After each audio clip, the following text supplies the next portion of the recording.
From here, you can clear all the cache of any Android application. Welcome to tutorials.globally.com. How you can clear cache of any Android application.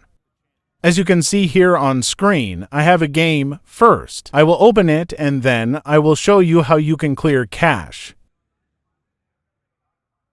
Now I am quitting this app.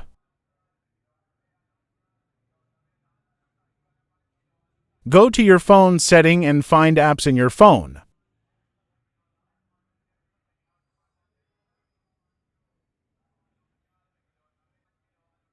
You can also find application in your phone from search bar.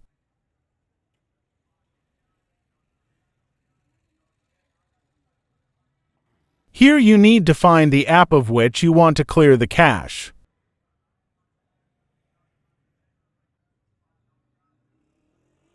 Select Clear Cache.